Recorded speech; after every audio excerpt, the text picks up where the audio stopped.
اعوذ باللہ من الشیطان الرجیم بسم اللہ الرحمن الرحیم وما الحیاۃ الدنیا الا لعب ولہو وللدار الآخرۃ خیر للذین یتقون افلا تعقلون۔ اور دنیاوی زندگانی تو کچھ بھی نہیں بجز لہو و لعب کے، اور پچھلا گھر متقیوں کے لیے بہتر ہے، کیا تم سوچتے سمجھتے نہیں ہو؟ سورہ انعام کی آیت نمبر 32 آپ کے سامنے پڑھی گئی ہے۔ اوپر کی آیت میں اللہ تعالیٰ نے کافروں کی حسرت ناک حالت کو بیان فرمایا تھا کہ وہ کافر لوگ جو خدا کی ملاقات کا انکار کرتے ہیں، اس کی تکذیب کرتے ہیں، جب اچانک قیامت آئے گی اور اس کی برائیاں اور اس کی بدعملیاں اس کا بوجھ بن جائیں گی تو وہ کافر لوگ افسوس کریں گے، حسرت کریں گے۔ اس آیت کریمہ میں اللہ تعالیٰ آگے فرما رہے ہیں، یعنی 32 نمبر کی آیت، اس کے اندر فرما رہے دنیاوی زندگانی لہو و لعب کے علاوہ کچھ بھی نہیں ہے۔ دنیا کی جو زندگانی ہے یہ صرف لہو و لعب ہے، کھیل کود ہے۔ آپ نے دیکھا ہوگا بچوں کو، یا ہم لوگ بھی کھیلتے ہوں گے بچپن میں، کہ بچے مل کر کے چھوٹے چھوٹے گھر بناتے، کھانے پینے کا انتظام کرتے صرف کھیلنے کودنے کے لیے۔ اس کے بعد تھوڑی دیر کے بعد جب بچے تھک جاتے ہیں تو اس کو گھر کو، برتن کو اور جو کچھ انتظام ہوتا ہے اس کو توڑ پھوڑ کر کے پھینک دیتے، اور اس کے بعد پھر گھر جاتے امی سے کہتے امی کھانا دو، تو امی پوچھتی ہیں کہ بھئی تم نے جو کھانا وغیرہ بنایا تھا کھیل کود میں وہ سب کیا ہوا؟ تو بچے کیا کہتے ہیں امی وہ تو کھیل کود تھا، اس کی تو کوئی حقیقت نہیں تھی۔ اسی طریقے سے دنیاوی زندگی کھیل کود ہے، اس کی کوئی حقیقت نہیں۔ آدمی جب تک دنیا کے اندر ہے، آنکھ کھلی ہوئی ہے، جب تک تو یہ دنیا ہے، لیکن جیسے ہی آنکھ بند ہو گئی، دنیا سے سلسلہ اس کا ختم ہو گیا، سارے کاروبار، ساری دولت، سارا مال، سارے عزیز و اقارب رشتہ دار سب ختم ہو جاتے۔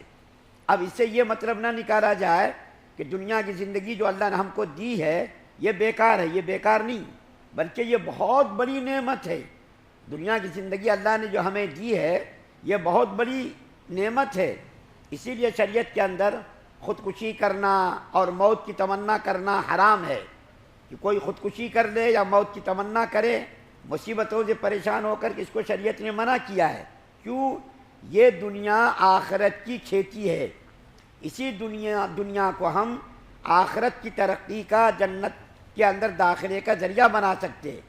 اسی دنیا کے اندر اگر ہم نیکیاں کریں گے، اللہ کی عبادت کریں گے، تو یہی عبادت، یہی ذکر، یہی تلاوت، یہی روزہ، یہی نماز، یہی زکوٰۃ، یہی حج آخرت کے اندر جنت کی ترقی کا ذریعہ بنیں گے یہ اعمال۔ اس لیے نبی کریم صلی اللہ علیہ وسلم فرماتے ہیں الدنیا ملعون، دنیا ملعون ہے، اور اس کے اندر جتنی چیزیں وہ ساری چیزیں ملعون ہیں سوائے 3 چیزوں کے۔ اللہ کے رسول صلی اللہ علیہ وسلم فرماتے ہیں یہ دنیا ملعون ہے سوائے 3 چیزوں کے، ایک تو ذکر اللہ ہے، ایک طالب علم ہے، اور ایک عالم ہے۔ ظاہر بات ہے طالب علم بھی اللہ کے ذکر کے اندر جو کتابیں پڑھتا ہے وہ بھی اللہ کا ذکر ہے، اور عالم جو کچھ پڑھاتا ہے وہ بھی اللہ کا ذکر ہے، اور جو کچھ ہم اپنی زبان سے اللہ کا نام لیتے ہیں، اپنی زبان سے جو کچھ بھی ہم اللہ کا نام لیتے ہیں وہ سب اللہ کا ذکر ہے۔ یہاں تک امام جزری رحمۃ اللہ علیہ نے لکھا ہے کہ جو کام شریعت کے مطابق ہو، احکام الہیہ کے مطابق ہو، وہ سارے کام ذکر اللہ کے اندر شامل ہیں۔ مثال کے طور پر ایک آدمی اب نماز پڑھ کر کے تھوڑی دیر آرام کرتا، بیوی بچوں کے کھانے پینے کے انتظام کے لیے نکل جاتا، دن بھر بیچارہ محنت کرتا ہے، پسینہ بہاتا ہے، دھوپ، بارش، آندھی، طوفان، کسی چیز کی پرواہ نہیں کرتا، وہ جاتا ہے محنت کرتا تاکہ حلال روزی کما کر کے ہم اپنے بیوی بچوں کی کفالت کر سکیں، عزیز و اقارب رشتہ دار کی مدد کر سکیں۔ تو یہ کام بھی اللہ کے ذکر کے اندر شامل ہے۔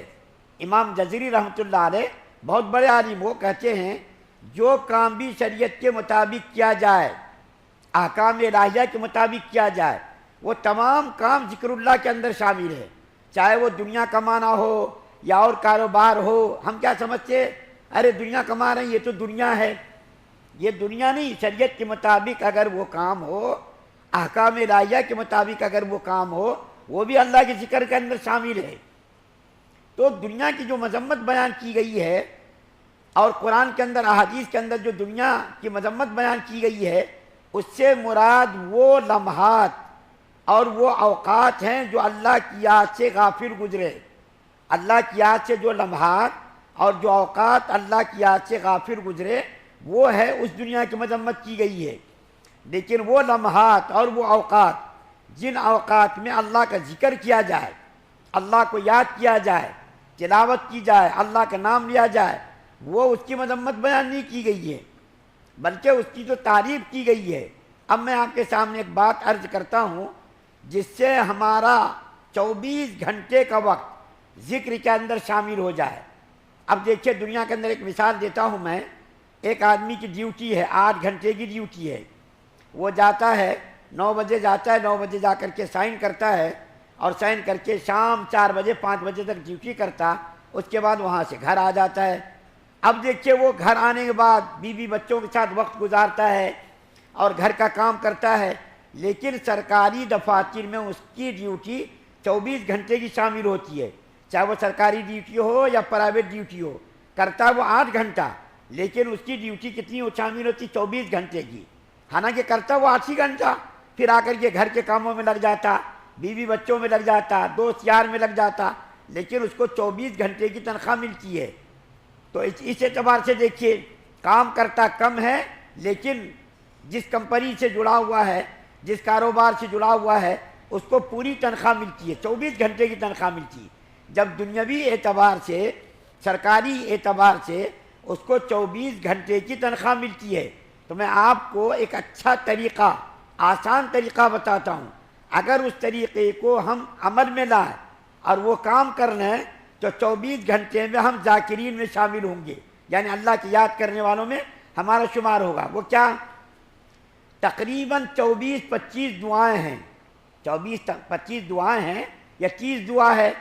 ان دعاؤں کو ان کے اوقات کے وقت میں اگر پڑھ لیا جائے تو پھر ہمارا پورا 24 گھنٹے کا وقت ذاکرین میں کیا ہوگا؟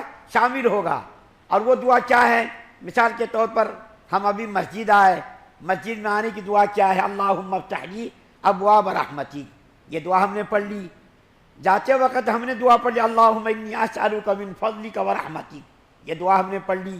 کھاتے وقت کی دعا بسم اللہ وعلی برکت اللہ، کھانے کے بعد کی دعا الحمدللہ الذی اطعمنا وسقانا وجعلنا من المسلمین، سوتے وقت کی دعا اللہم بسمک اموت واحیا، سو کر کے ہم بیدار ہوئے الحمدللہ الذی احیانا بعد ما اماتنا والیہ النشور۔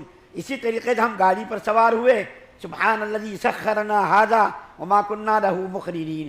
اسی طریقے سے ہم نے کپڑے پہنے، کپڑے پہننے کی دعا، نئے کپڑے ہیں نئے کپڑے پہننے کی دعا، نیا چاند ہم نے دیکھا اس وقت کی دعا، بیت الخلا گئے اس وقت کی دعا، بیت الخلا سے باہر آئے اس وقت کی دعا۔ یہ تقریباً 25-30 دعائیں ہیں جو ہم 24 گھنٹے میں ان دعاؤں کو پڑھ سکتے۔ اگر کوئی آدمی ان دعاؤں کو پڑھنے کا معمول بنا لے، سوتے وقت کی دعا، اٹھتے وقت کی دعا، بیت الخلا جاتے وقت کی دعا، نکلتے وقت کی دعا، کھاتے وقت کی دعا، کھانے کے بعد کی دعا، اس طریقے سے اور جو چند دعائیں ہیں، ان دعاؤں کو اگر یاد کر لے آدمی اور یاد کر کے ان دعاؤں کو ان کے اوقات کے مطابق پڑھنے کا معمول بنا لے، تو میں آپ کو اس مسجد میں جو ہے آپ کو یقین دلاتا ہوں کہ پڑھنے والا 24 گھنٹہ ذاکرین میں شامل ہوگا۔ حالانکہ 25 دعائیں ہیں، 25 دعاؤں میں 25 منٹ بھی نہیں لگتے، معمولی 10 منٹ بھی اگر پوری دعاؤں کا اگر ان کے اوقات کی رعایت کر کے پڑھے مشکل سے 10 منٹ 5 منٹ لگتے، لیکن دیکھیے وہ پورے 24 گھنٹے ذاکرین میں شامل ہوتا۔ اور ان دعاؤں کو یاد کرنے کا بہترین طریقہ، مسنون دعائیں ملتی ہیں کتاب، مسنون دعا کی کتاب ملتی ہے، اس دعا کو اگر ہم ایک ہفتے میں ایک دعا یاد کریں، ایک ہفتے میں اگر ہم ایک دعا یاد کریں تو 25 ہفتے میں، 30 ہفتے میں، 6 مہینے میں یہ ساری دعائیں یاد ہو جائیں گی، ساری دعائیں، کوئی بڑا مسئلہ نہیں۔ اگر روزانہ یاد کرنا ہے اس کو پڑھیں، اور اگر کسی کو یاد نہ ہو تو دیکھ کر کے بھی پڑھ سکتا ہے وہ دعا، صبح کے وقت کی دعا، شام کے وقت کی دعا جو ہے، یہ دعائیں ہیں کتابوں کے اندر لکھی ہوئی، ان دعاؤں کو پڑھنے کا معمول بنا لیں۔ آج کل تیلگو میں بھی دعا کی کتاب ملتی ہے، انگریزی میں، ہندی میں، اردو میں، عربی میں، ہر زبان میں آج کتابیں چھپ گئی ہیں۔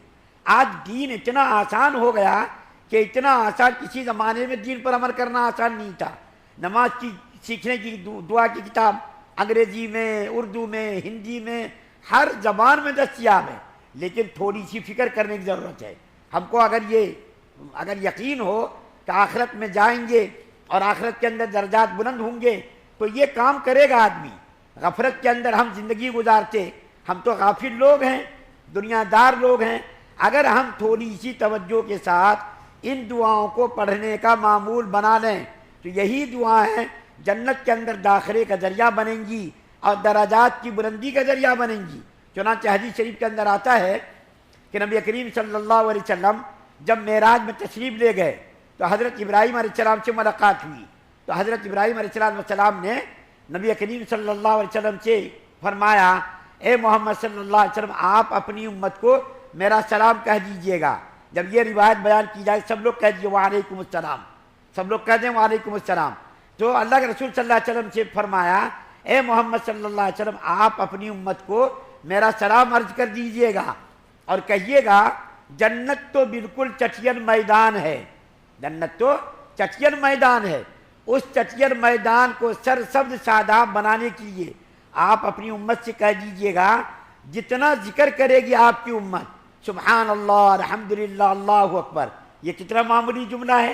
ایک مرتبہ ہم نے اب زبان سے سبحان اللہ کہہ دیا تو جنت کے اندر ایک درخت لگ گیا، الحمدللہ کہہ دیا جنت کے اندر ایک درخت لگ گیا، اور اسی طریقے سے الحمدللہ، سبحان اللہ، اللہ اکبر، ہم نے یہ جو جملے کہے ان جملوں کی ادائیگی کے ساتھ ہی ساتھ جنت کے اندر کئی درخت لگ گئے۔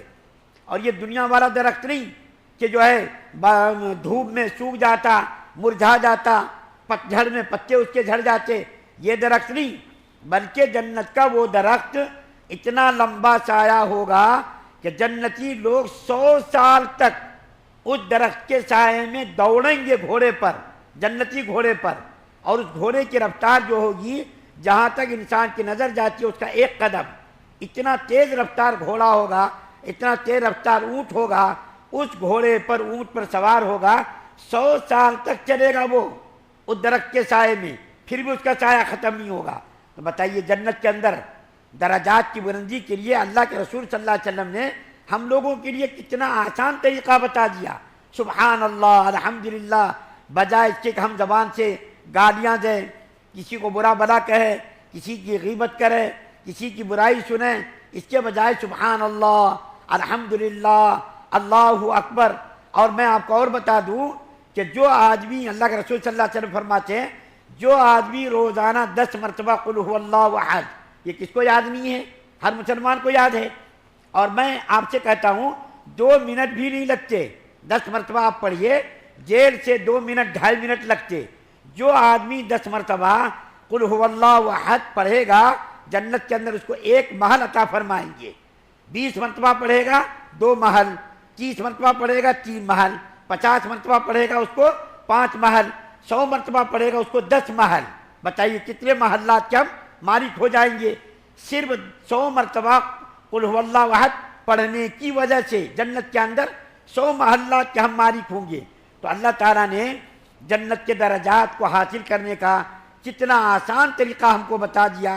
اللہ کے رسول صلی اللہ علیہ وسلم کے صدقے میں طفیل میں ہم لوگوں کے لیے کتنی آسان راہیں بنا دی گئی ہیں۔ رمضان کا مقدس مہینہ ہے، اس مہینے میں اللہ تعالیٰ نیکیوں کا بھاؤ بڑھا دیتے۔ جیسا کہ دنیا کے اندر بہت سارے موسم آتے، سیزن آتا، ہر چیز کی قیمت بڑھ جاتی، اسی طریقے سے رمضان کے اندر نیکیوں کا بھاؤ اللہ بڑھا دیتے۔ اگر کوئی آدمی 1 نفل ادا کرے گا اس کو 1 فرض کے برابر ثواب ملے گا، اور اگر کوئی 1 فرض ادا کرے گا اس کو 70 فرائض کے برابر ثواب ملے گا۔ بتائیے ہم لوگوں نے ابھی سنت بھی پڑھی الحمدللہ، اس سنت کا ثواب فرض کے برابر ملا، اور ہم لوگوں نے فجر کی 2 رکعت فرض پڑھی تو اس کا ثواب 70 فرض کے برابر۔ تو جنت کی حاصل کرنے کا اللہ اور اس کے رسول نے کتنا آسان طریقہ بتا دیا۔ اور اللہ تعالیٰ اس آیت کے آخر میں فرما رہے ہیں کہ وَلَلدَّارُ الْآخِرَةُ خَيْرٌ لِلَّذِينَ يَتَّقُونَ، کہ دنیا کی زندگی سے آخرت کی زندگی ہزاروں درجہ بہتر ہے کن لوگوں کے لیے؟ تقوی اختیار کرنے والوں کے لیے، جو ڈر ڈر کر بچ کر زندگی گزارتا ہے، احتیاط کے ساتھ زندگی گزارتا، حلال حرام کی تمیز کے ساتھ زندگی گزارتا، ایسے لوگوں کے لیے اللہ تعالیٰ نے آخرت کو دنیا سے لاکھوں کروڑوں درجہ بہتر بنایا ہے۔ تو ڈرنے والوں کے لیے، اللہ سے ڈرنے والوں کے لیے اور خوف آخرت رکھنے والوں کے لیے اللہ تعالیٰ آخرت دنیا سے بہتر بنایا۔ اللہ تعالیٰ سے دعا ہے کہ اللہ تعالیٰ ہم تمام مسلمانوں کو سننے زیادہ عمل کی توفیق عطا فرمائے۔ سبحان اللہ و بحمدہ، سبحانک اللہم و بحمدک۔